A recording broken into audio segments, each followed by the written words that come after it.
શહેરમાં છેલ્લા કેટલાય દિવસથી પડેલા ભારે વરસાદ બાદ તાપમાનમાં ભેજ વધતા શરદી, ખાંસી અને તાવ જેવી બીમારીઓએ ફરી માથું ચક્યું છે, જેના પરિણામે સુરત સિવિલ હોસ્પિટલમાં દરરોજની સરખામણીમાં ઓપીડીમાં દર્દીઓની લાઇન વધી રહી છે. શહેરમાં ડેન્ગ્યુ, મેલેરિયા અને ઝાડા ઉલટીના રોગચાળાને કારણે હાલ ગંભીર સ્થિતિ ઊભી થઈ છે. ઝૂંપડપટ્ટી અને ગીચ વસ્તીવાળા વિસ્તારોમાં અપૂરતી આરોગ્ય સુવિધાઓને કારણે રોગીઓની સંખ્યા ઝડપથી વધી રહી છે. શહેરમાં તાજેતરમાં 3 લોકોના મૃત્યુ થયા છે, જેમાં પાંદેસરામાં 9 મહિનાની બાળકી, ઉધનામાં 2 વર્ષના બાળક અને લિંબાયતમાં 70 વર્ષીય વૃદ્ધનો સમાવેશ થાય છે. તમામ કિસ્સાઓમાં ઝાડા ઉલટી અને તીવ્ર તાવના લક્ષણો જોવા મળ્યા હતા. માત્ર સુરત સિવિલ હોસ્પિટલ અને સ્મીમેરમાં જ છેલ્લા 15 દિવસમાં રોગીઓની સંખ્યા ચિંતાજનક રીતે વધી છે, જેમાં ડેન્ગ્યુના 242, તાવના 210, મેલેરિયાના 115, ઝાડા ઉલટીના 88 કેસો નોંધાયા છે. શહેરની શેરીઓમાં ખાનગી ક્લિનિક અને હોસ્પિટલ પણ દર્દીઓથી ઉભરાયું છે. નવી સિવિલ હોસ્પિટલના ઓપીડી સામાન્ય દિવસો કરતાં 50% વધુ દર્દીઓ નોંધાયા છે. રોગચાળાને નિયંત્રિત કરવા માટે નવી સિવિલ હોસ્પિટલના કિડની બિલ્ડિંગમાં 5મા માળ પર રાતોરાત એક વિશિષ્ટ વોર્ડ શરૂ કરવામાં આવ્યો છે.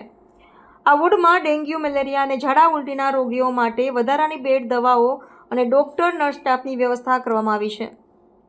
નવી સિવિલ હોસ્પિટલ સુરત ખાતે જે સુરત અને આસપાસના ગ્રામ્ય વિસ્તારોમાં જે રીતે વરસાદી માહોલ અને વાતાવરણમાં પલટો છે, તે રીતે નવી સિવિલ હોસ્પિટલમાં છેલ્લા 15 દિવસથી દર્દીઓનો નોંધપાત્ર વધારો જોવા મળ્યો છે.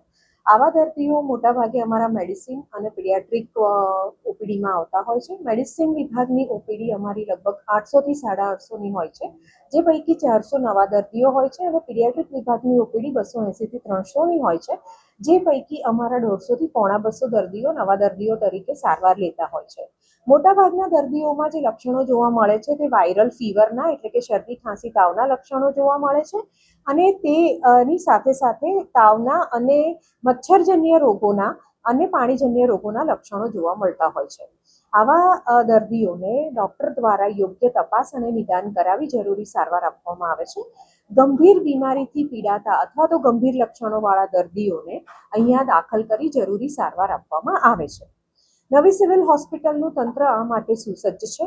નવી સિવિલ હોસ્પિટલમાં પીડિયાટ્રિક વિભાગમાં અત્યારે 180 વોર્ડની તૈયારી છે, અને તે ઉપરાંત જો જરૂર પડે 50 થી 60 ખાટલા અને નવો વોર્ડ ચાલુ કરવાની તૈયારી થઈ ગયેલ છે, અને જેના માટે સ્ટાફ, ઇન્ફ્રાસ્ટ્રક્ચર અને દવાઓનો જથ્થો એની વ્યવસ્થા કરવામાં આવેલ છે. તેવી જ રીતે મેડિસિન વિભાગમાં જો જરૂર પડે તો નવો વોર્ડ ચાલુ કરી અને તેને માટે પણ સ્ટાફ, ડોક્ટર્સ અને દવાઓનો જથ્થો ની વ્યવસ્થા કરવામાં આવી છે. જરૂર પડે સુપ્રિન્ટેન્ડન્ટ શ્રી દ્વારા એના માટે જરૂરી નિર્ણય લઈ જરૂરી પગલાં લેવામાં આવશે. સિવિલનું તંત્ર જે પણ કોઈ પરિસ્થિતિ છે એને પહોંચી વળવા માટે સુસજ્જ છે અને કટિબદ્ધ પણ છે.